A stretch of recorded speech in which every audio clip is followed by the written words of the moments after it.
We've come all the way to June and not a whole lot happens here in terms of plot.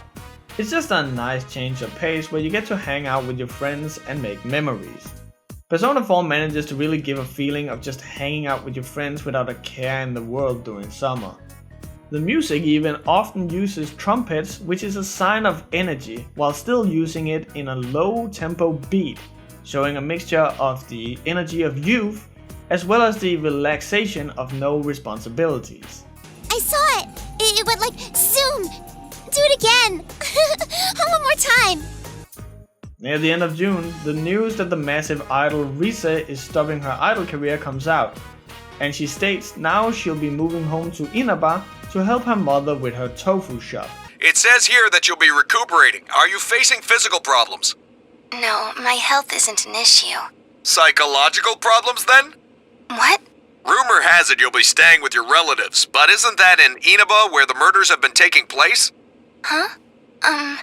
Is it true that they run a traditional tofu shop? Will you be helping out with the family business?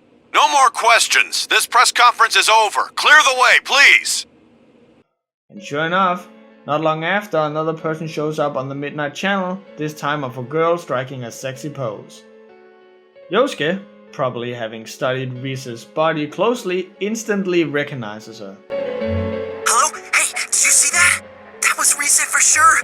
Risa Kujikawa! Thought so! Oh, I guess I shouldn't be so excited. There's a chance she might get kidnapped. They go to the tofu shop to warn Risa, who admits to having seen the Midnight Channel as well, but denies that the girl on screen was her, as she never worn a swimsuit like that before, as well as her breast not being that big. But that girl last night wasn't me. I've never been filmed wearing that swimsuit before. And the bust line. Huh? Mine aren't that big. Oh yeah, I see what you mean now. I mean, what am I saying? I'm sorry. This is because people think of Risa as having bigger breasts, probably due to having been photo manipulated for magazines, or maybe just pervy fantasies. Sure enough, a few days later, Risa shows up on the Midnight Channel, talking about bearing it all, obviously misinterpreted as going nude. Maru Q Push Rosette! Good evening, I'm Risa Kujikawa! This spring, one young girl levels up to become a high school idol! Yay!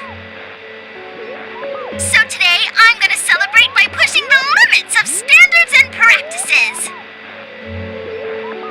Does everybody know what time it is? Showtime!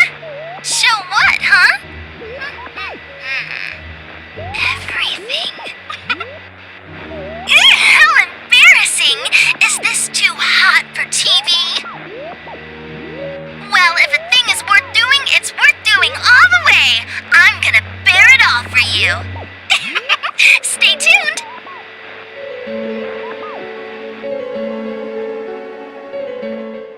The team heads inside the TV to save Risa and end up in a strip club. Here, they confront Risa's shadow together with Risa, who's being taunted by the shadow, who talks about how much she loves the attention she's getting, and even how she loves showing off her body and the effect it has on people. They're all watching! All eyes are on me now! Stop it! Aw, what's the matter? You want to show your stuff, don't you? How's this? Please, stop this! Oh, she wants me to stop! That's so funny! As if that's even close to what you're really thinking, you little skank! You're me, and obviously I'm you! No, that's not true.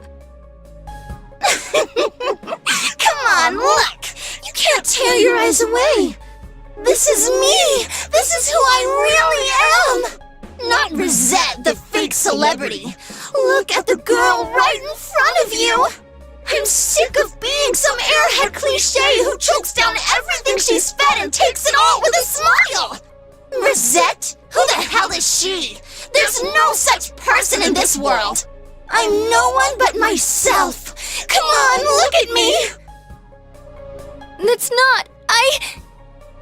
Well then, I guess it's time to prove it. I'm gonna show it all off! Let my naked truth be burned into your brains! Stop! Stop it! No, don't say it! You're not me!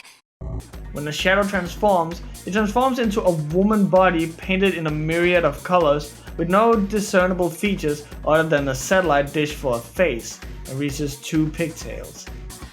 Here the symbolism is that Risa doesn't know who she truly is. All the different colors are the different personas she's had to put on through her career, both acting as a pop star for advertisements or even when she appears on TV shows. And through that, she doesn't know which persona is the real one. The only thing that is concrete is something as benign as her pigtails and her body, which has stayed the same no matter which persona she's put forth. The satellite dish, on the other hand, is a reference to her TV personality.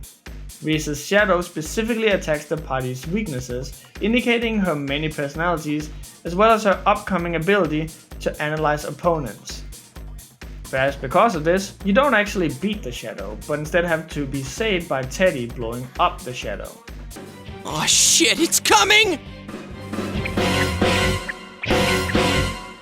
My body's moving on its own! Why am I stepping forward? Wow! I feel like I'm going berserk! I'll do it! Take a good look at Teddy's last stand! This high energy reading, is it coming from that weird thing? Teddy! The hell are you doing? Roar! Teddy!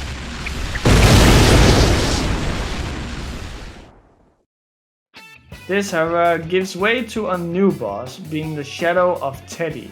Here the design is a big bear-like Teddy poking out of the ground.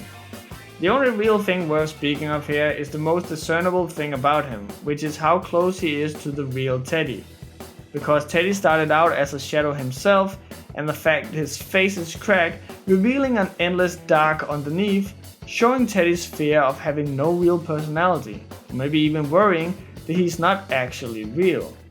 But after defeating him, both Risa and Teddy gets a new persona, so let's check them out. Starting with Risa, she has one of those designs that just oozes fashion. She's the only one of the girls who actually wears the school uniform proper, except for a turtleneck and long stockings, reflecting how she wants to be a normal schoolgirl.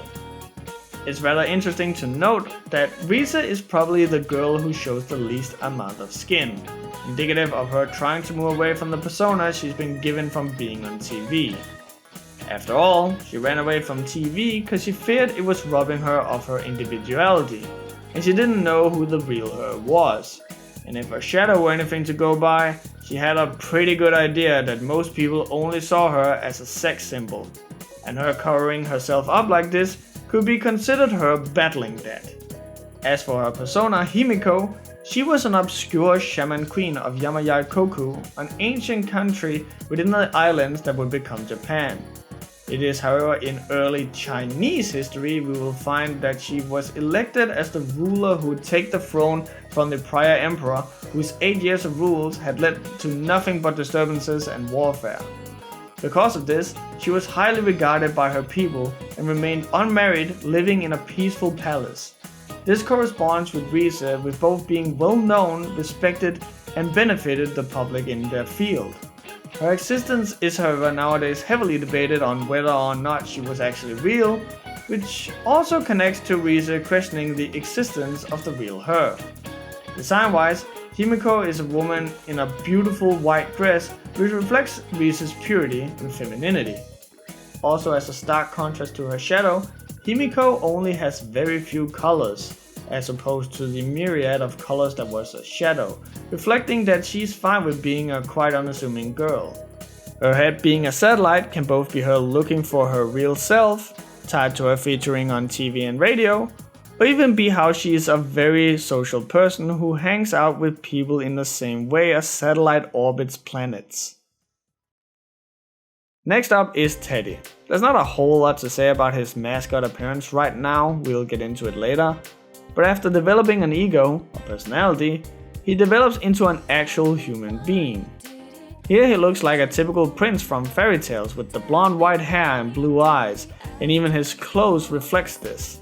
Teddy has since the get-go wanted to be quite the ladies' man, and him wanting to be a prince perfectly reflects how he wishes to be one all girls want. He literally wants to be Prince Charming, which can also relate to him emerging as a prince from an ugly exterior, being the frog or rather his bear suit. His persona, Kintoki Doji, is a reference to Shakata no Kintoki, who was friends with all the animals on the mountains. This is a reference to how Teddy is friends with the investigation team, but in reverse. Here he's the animal and they're the humans. Kintoki was always seen with his tomahawk, and in true Teddy fashion, he turned that tomahawk into a tomahawk missile. Kintoki's round stomach is a safe open with a valve, which represents how Teddy has secrets for others as well as for himself. On his back he has a cape, which of course comes from Teddy's wish to be a hero. The mascot look is also clearly just someone who wishes to be loved. Let's move on with the plot. Everything seems to be going alright, until one day another dead body shows up, and turns out to be a teacher from the team's school. Now, let's talk about the bodies. The bodies all end up hanging suspended from various places, upside down. The team will go on to figure out that the reason they die is because when it's foggy in the real world, the fog of the TV world disappears, and the shadows inside the TV world will confront the people in the TV. How they end up in those places is unknown, but thematically, it can be a pretty grim message that the people we see on TV we may stop caring about, and the only time we'll care about them again in the real world is when we see them dead. And them hanging upside down all distorted like that is to make that truth all the more unappealing. Everything that we are familiar with that is upside down is prone to unnerve us. An example of this can be how in modern days the upside down cross has been used as an anti-Christian symbol because it's supposed to be the reverse of the symbol of Christianity, even though it's originally a sign of martyrdom and humbleness. This new murder sparks Naoto, the child detective, to investigate the case more closely, as she picks up on the fact that the teacher was never shown on TV. Naoto confronts the group, accusing them of thinking of the whole case as a game, but when she's confronted about her being the one thinking it's a game, she admits that might have been the case. She also lets it slip that the police have a suspect in the case and that the cops are trying to apprehend him. It isn't public knowledge yet, but he isn't a student of your high school. It seems they are quite confident that this boy is the killer. They have testimonies directly linking him with the incident. I expect it's only a matter of time before he is apprehended. Soon this case will be solved, and your town will once again be its peaceful, rustic self. The suspect is a high schooler? Alright, so why come tell us? That's confidential info, right? Why run right here and spill it? Your game will soon reach its end. I felt I should at least let you know that. You don't deny, then, that you have involved yourselves in the matter? Well, no matter. I have no reason to say anything further. A game? Aren't you the one who thinks of this as a game? I don't care if you're a special investigator or an amateur sleuth. All you're doing is solving mysteries. What could you possibly know about us? You're the one who's playing a game here. One of the victims? She meant a lot to me. How could I possibly treat this like a game? Plus, we made a promise. Yosuke! A game. That may be quite true. But why so understanding all of a sudden? Oh, I get it. I was wondering why you'd be wandering around like this when the police have a suspect. What, did they get rid of you now that they have their man? Is that why you came here? You were lonely? However, you find out that they are unable to find the suspect no matter where they look. It's not until they look at the Midnight Channel again that they find the creepy kid that hit on Yukiko is the murderer and has sought shelter inside the TV. You all think you can see me? You all think you know everything about me? Then try and catch me. When we first meet the weird kid, Mitsuo, he's trying to hit on Yukiko, but when he's inevitably shut down, he cusses her out. So are you coming or not? I'm not going. Fine! Just by this small interaction, we know that Mitsuo probably doesn't have a lot of friends, as no one would like to have such a venomous personality hanging around them.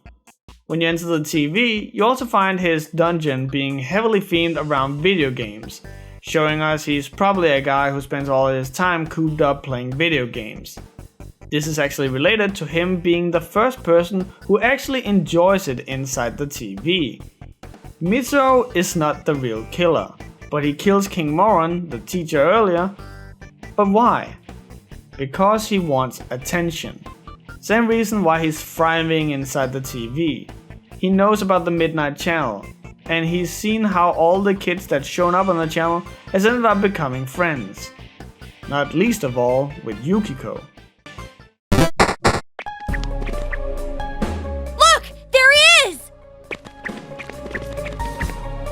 You, Mitsuo? You better be ready to pay, you bastard! Wait, Kanji, something's not right. Everyone gets on my nerves! That's why I did it! What do you think of that? Say something, damn it! Nobody even thought of me after the first two people. That's why I went for the third one. I killed them! What are you all quiet for? Because I feel nothing. What are you talking about? Makes sense, damn it! What the? Which one's the shadow? I have nothing. I am nothing. And you are me. What? What's that supposed to mean? I'm not nothing! No, if this keeps up... Who are you guys? How'd you get in here? Damn it, who the hell are you? What are you doing here? Shut the hell up! We came after you! Are you the killer? Of course I am! I'm the one behind everything! I don't give a damn what this imposter's saying! You hear that? You have nothing to do with me! Get out of my sight! That goes for the rest of you too! Why'd you chase me all the way here? I'll kill you! I'll kill all of you! I can do it, you know. I can do anything! So you don't accept me? What the... Ah!